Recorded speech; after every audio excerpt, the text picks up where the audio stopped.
Halo pemirsa, selamat berjumpa kembali dengan saya Argo Pratomo Nugroho. Kali ini saya lagi ketemu dengan seorang advokat yang terus naik daun ini, masih muda beliau. Namun saya melihat beliau ini sangat potensial dan ilmunya terus bertambah ini. Mas Krisna Harimurti. Selamat berjumpa Mas Krisna. Selamat berjumpa Pak Argo. Terima kasih, selamat siang kembali. Ya. Mas Krisna, ini terus terang saya punya harapan yang besar ini terhadap Anda, khususnya ini yang berkaitan dengan persoalan-persoalan tanah di Jogja khususnya dan Indonesia pada umumnya. Dan secara lebih spesifik lagi yang berkaitan juga dengan pergerakan mafia tanah ini. Anda secara profesional sudah membuat semacam organisasi advokat yang khusus membidangi bidang tanah. Bahkan dalam wawancara yang lalu saya pernah mewawancarai Anda dan Anda mengatakan bahwa perlu adanya peradilan ad hoc yang menyangkut tanah. Seperti apa ini Mas Krisna? Ini karena kan saya lihat kan pergerakan mafia tanah kan masih terus berlangsung ini. Baik, terima kasih Pak Argo. Ya. Jadi kalau kita bicara tanah itu memang tidak akan ada habisnya. Sepanjang manusia masih hidup di bumi, itu pasti prinsip utama dasarnya. Oh gitu ya. Artinya ketika masih adanya manusia yang menempati bumi, tentu permasalahan tentang tanah itu tidak akan berhenti. Semakin bertambah pasti, karena memang rumusnya adalah bumi yang kita pijak ini tidak bertambah, manusia bertambah. Otomatis masalah akan muncul dengan pertambahan manusia tersebut. Ya. Nah, untuk permasalahan tanah, khususnya yang di Jogja dulu, kemudian kita membicarakan Indonesia, banyak sekali dugaan. Yang saya katakan dugaan adalah pelanggaran hukum yang dilakukan oleh oknum, oleh para mafia, itu struktur, Pak. Jadi Terstruktur, sistematis dan mereka mempunyai dan masif ya Pak. Operandi yang sangat luar biasa. Modusnya mereka itu sangat kalau kita tidak bisa mengikutinya, kadang-kadang mereka bisa membuat suatu di dalam aturan. Bisa jadi menumpang pada suatu kekuasaan. Tentu dalam hal ini kita sebagai warga masyarakat khususnya, yang kedua adalah ketika saya diminta dalam posisi sebagai Ketua Perkumpulan Konsultan Hukum Pertanahan, Konstruksi dan Properti, maka memberikan frame memang idealnya, walaupun banyak para akademisi dan mungkin dari Mahkamah Agung belum menyetujui usulan tentang terkait adanya peradilan tanah secara ad hoc, tapi kalau toh pun tidak hari ini, mohon dipikirkan untuk jangka yang mendatang. Karena ini sangat penting, dan itu sangat urgent sekali. Paling tidak ini sebagai landasan atau platform, saya berkali-kali selalu mendengungkan bahwa Indonesia membutuhkan penyelesaian sengketa pertanahan harus secara khusus, tidak bisa lagi secara umum. Tentu harus diikuti mekanismenya, salah satunya adalah penegak hukumnya. Begitu Pak Argo.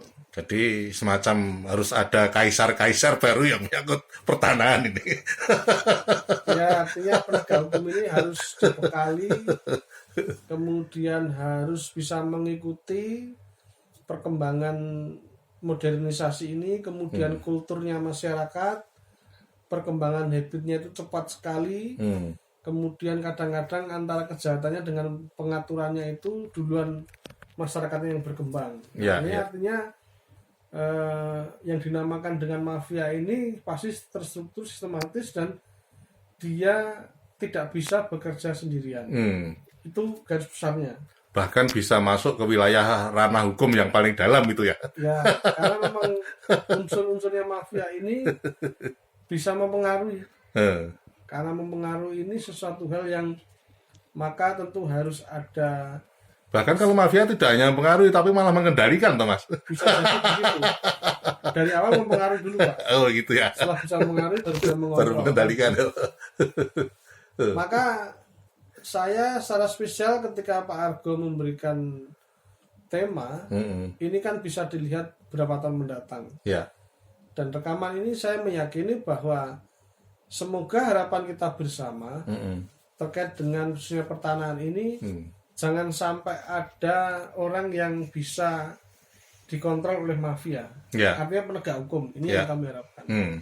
Karena kedepannya ini kalau Anda sudah mendahului dengan adanya peradilan ad hoc yang menyangkut pertanahan, saya lalu berpikir kedepannya lagi nanti perlu ada lembaga yang khusus seperti KPK yang khusus menyangkut tanah itu ya, yang istilahnya dia super body juga gitu loh. Gimana, setuju nggak Anda, Mas? Ya, kalau memang kejahatan itu sudah mulai tersistematis, artinya penegak hukum seperti kejaksaan sekarang ini yang menggiatkan persoalan masalah mafia tanah ya. Ada kepolisian juga. Kalau memang itu secara ad hoc seperti tindak pidana korupsi itu, ada peradilannya secara ad hoc. Juga ada pembentukan komisinya, yaitu Komisi Pemberantasan Korupsi. Yang mungkin Bapak sebutkan tadi, apakah perlu juga penindakannya juga dimulai dengan ad hoc? Bisa jadi.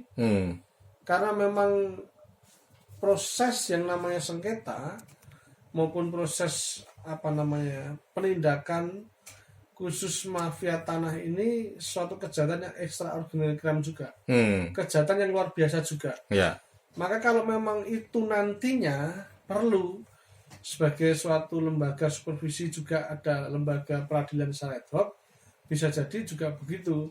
Namun itu memang masih jangka panjang. Tetapi setidak-tidaknya mulai hari ini sudah ada pembahasan yang seperti itu. Ini kan sebuah usulan dan rancangan. Tentu tidak bisa diputuskan tanpa melalui proses yang namanya proses politik juga. Makanya kan ini juga sekaligus kan tantangan bagi calon-calon anggota legislatif sekarang ini untuk berpikir, Pak ya. Minimal. Baru mau pilihan ini ya. Artinya kita boleh mengesampingkan masalah yang lain. Seperti tempo hari Pak Argo menanyakan kepada saya bahwa kebutuhan pokok manusia salah satunya adalah papan. Papan itu menjadi kebutuhan yang hakiki, yang wajib diberikan negara kepada warganya. Minimal itu, karena ini akan menjadi persoalan. Persoalan ini akan turun-temurun, Pak. Dan jadi ketika ini sudah selesai, ada lagi ya begitu memang keadaannya. Maka harus diperlukan yang namanya peraturan yang sifatnya mengatur tentang masyarakat itu, karena pergerakan masyarakat sangat dinamis. Tentu kita harus berpikir juga nanti ke sana, Pak. Terakhir Mas Krishna, saya di lapangan merasa bahwa sekarang ini ada sangat kekurangan sekali ahli hukum agraria, terutama yang dari kampus ini. Kalau Mas Krishna sebagai praktisi hukum merasakan nggak itu? Ya sebenarnya banyak Pak, hanya yang menyuarakan tentang ini ya. Sebenarnya kalau akademisi kan pada posisinya beliau kan di kampus ya. Tapi sebenarnya kalau dikatakan banyak kekurangannya mungkin karena sudah istilahnya banyak yang bergeser ya Pak ya. Tapi setidaknya ketika dalam kondisi keadaan seperti ini memang perlu sekali bahwa ahli-ahli yang khusus dalam bidang agraria ini sangat diperlukan, karena memang potensi untuk kemajuan suatu bangsa itu dimulai tentang adanya pembangunan ini dimulai pasti apapun yang mau dibangun di atas tanah itu hubungannya pasti dengan tanah. Tentu harapan kita bersama kalau ataupun banyak kekurangan itu sebenarnya ya kita mengharapkan bisa ya saling bersinergi nanti antara praktisi dan akademisi sehingga memberikan warna sari dalam proses penegakan hukum tentang pertanahan begitu. Oke, sampai di situ dulu Mas Krishna. Nanti lain kali saya akan datang lagi. Terima kasih Mas. Nah pemirsa, akhirnya saya Argo Pratomo Nugroho terima kasih atas perhatian Anda. Sampai jumpa.